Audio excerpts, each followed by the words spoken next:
Welcome to my LGBT lesbian channel. The series Checkmate, Stripper and Dance for Me are voiced for you in full history.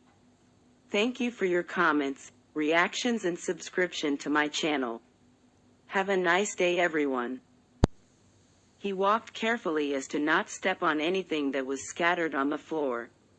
He sat on the edge of my bed, real close to where I was and stared at me. What happened? Nothing. I just want to have you here. His voice tone conveyed melancholy. Dad, I don't want to see you like this, I said, approaching him. It's just hard to see my daughter leaving home. His sadness was evident in that moment. Mike and I created a very beautiful relationship between father and daughter, since from an early age he and my sister, Taylor, were the only family figures for me. At the age of 12, I had the great misfortune of losing my mother in one of the police conflicts. Clara, just like Mike, followed a police career, being an investigator and he promptly deputy. In one of the police operations, the woman was brutally shot by a group of men who tried to rob the Central Bank of Mount Vernon. There were some people being held hostage, and she, in a heroic act to free them, ended up giving her life in exchange for theirs. By the vague memories of my childhood, I still had the image of Mike crying uncontrollably over my mother's grave. From that moment on, I had decided that just like them, I'd be a member of the police. You'll be able to visit me, Dad? I know, Lauren, I'm just afraid you'll take over an important position in New York. Everything there's 1,000 times worse than here. His worried countenance got evident at every word that came out of his mouth. I need this, you know that it was always my dream to grow as a police officer. He rolled his eyes, letting out a breath of air. You could stay here, this is your place. No, Dad, this is not my place, you know that. We stared at each other for a few instants that seemed to be endless. I knew that his fear was that things would happen again. Mike, after my mother's death, decided to drop the police life to take over a small business in the town center. He never denied the desire he felt to get back into action, but he knew the consequences that could cause. So much that when I decided to follow suit, the man blinked prickly with my idea. But he knew that just like Clara, I wouldn't change my mind. I'm afraid of losing you, sweetie. I smiled at him, getting up from the floor covered by the room's fluffy carpet to sit next to my father. You will not lose me, I know what I'm doing. He shook his head, facing the window that was open, letting the cold airflow invade the bedroom. It was painful for me to leave them, but I knew it was the right thing to do. Geez, what's up with all the sadness? My sister asked upon entering my room. Taylor Yaregui was my younger sister, a good girl of extremely intelligent and mature thoughts. I always admired her good heart and the affection that united us. I think the three of us, although extremely similar, got along really well. Dad, he's all emo here. He has been like that for days, Lauren, the younger one said, sitting on the other side. I already told him he doesn't need to. Also don't want you to go. I glanced at Taylor, who smiled melancholically, which made me sigh. I wasn't the most sensitive person in the world, but when it comes to my family, things were quite different. Don't make me cry, please. Leaving you is hard for me. She's right, Dad. We will not make this a bad thing, Lauren. Taylor got up from the bed, seeking excitement. That's more like it. I want the two of you in the dining room now. I made a wonderful dinner tonight. I can smell it from here. My dad spoke excitedly. Looks good. It's always good, Dad. I got up from the bed, pulling the man's hand, who stood up, wrapping his arms around Taylor and me. You'll have to take care of me until I become a grumpy old man. Oh, damn it, Lauren. Taylor grumbled playfully, making us laugh. The rest of the night was pretty tranquil. We all sat together at the table for family dinner like every night. Our day-to-day was always very intense, but we always tried to save a moment to enjoy in family, just the three of us. During the course of the night, Mike made sure to tell us his not funny jokes, which we were already tired of hearing, but the laughter was always the same. Moment which I would miss during my nights in New York City. Promise that you'll always call us? Taylor spoke as she gathered our plates. I folded the small napkin into 2 parts before sliding it over my lips. I promise, Tay. You better insist more. Lauren is always very forgetful. My dad grumbled.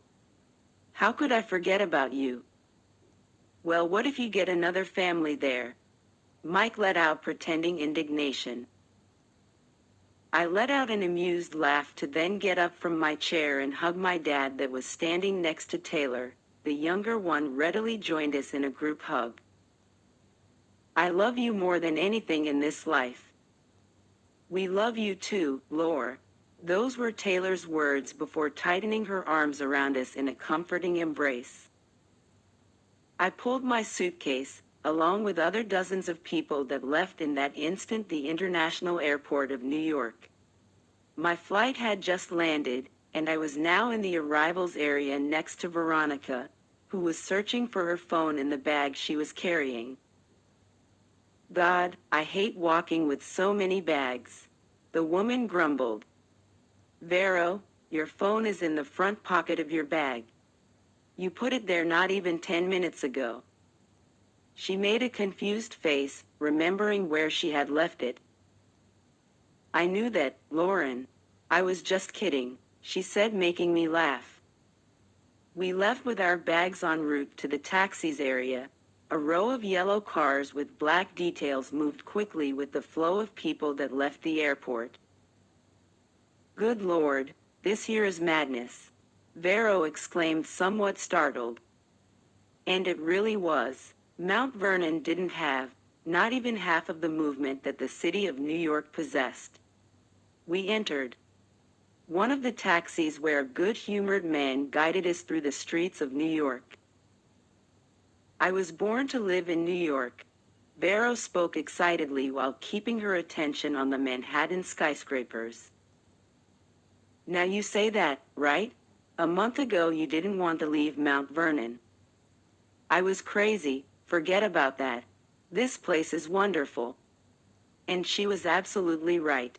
New York City was one of the most populous of the whole world. The flow of money, people, and power was very visible there. I looked through the tinted glass of the car, several people of the most different aspects, walking from one side to the other, glued to their phones as if they lived in an alienated world from each other. Our apartment was located in Manhattan, the economic center of the city. Thanks to Vero's parents, who donated us a comfortable place to live, we'd be very well lodged. Yaregui, we are going to live in one of the best places of this city. Your parents were generous. Yes, my folks are always so great. I was thinking about how much we'll enjoy this city. Her voice tone was excited. And that we have to be in an hour in the police station with our documentation. Vero rolled her eyes impatiently. And here I was all happy thinking about parties, and you about work. We'll only stay here to enjoy the parties if we get the job. I spoke as if that was obvious, and it really was. Okay, I get it, don't rain on my parade. I'm delighted with all this. We can go to the Statue of Liberty? We'll do that later. The taxi driver didn't take long to park in front of the huge building where we would stay. Indeed, the place was great. It wasn't even a luxury condo, but had an incredibly welcoming appearance. We took our bags out of the car with the help of the taxi driver to then hand him a few dollars in payment. "Welcome, El," he said good-humored before returning to his car. Vero and I looked at each other, standing still in front of the door of the building where we would live. Their new times would begin, and I had no idea what awaited me. "Come on, Yareguil," the woman said as she pulled me inside the place. The apartment was big, beautiful, and very comfortable. The location was great. It was only a few blocks from the police station where we would work. From the balcony I could see the movement of the cars and people down there. It was all very hectic, the complete opposite of the quiet town of Mount Vernon. "I like it here," I spoke as I put my feet back into the living room. The walls of the apartment were coated in a light and smooth tone, having some modern paintings accompanied by some shelves where we'd put our books and picture frames. The furniture was beautiful and even very modern. The floor was of light and smooth wood. "I want the room on the left." Vero stepped forward. "Just because it has the biggest bathroom?" "Exactly, and don't even complain. The balcony of your room is immense." I stood still staring at her, thinking that I'd like a beautiful balcony. "Deal," I agreed excitedly. Thank God the rooms are on opposite sides. I faced the woman with a confused expression. "Why?" I asked as I sat down on the couch beside her. "Have you thought about when we bring someone to sleep here? It would be really bad to have to sleep listening to your moans, Lauren." I let out a loud laugh, throwing the cushion that was on my lap. "Idiot. I'm serious, that would go for me too. You wouldn't want to sleep listening to me moan." I frowned, grimacing at my best friend who bursted into an amused laugh. "See, I told you. Let's stop talking about it. We have to go to the police station." "Let's go then." In less than half an hour we were in front of the police department of the city of New York, which by the way was the largest of the United States. There we would meet the Commissioner of Police, Mr. Roger Brandon, who sent us the admission letter. From what we knew, 2 of the agents of that place would be retiring their badges, and we would take over their places. "Good afternoon," a uniformed man approached when we entered the station. "Oh. If you like that I voiced the continuation of the series Stripper and want me to continue, please like and write a comment on the video. This will be an incentive to continue working on translation and dubbing."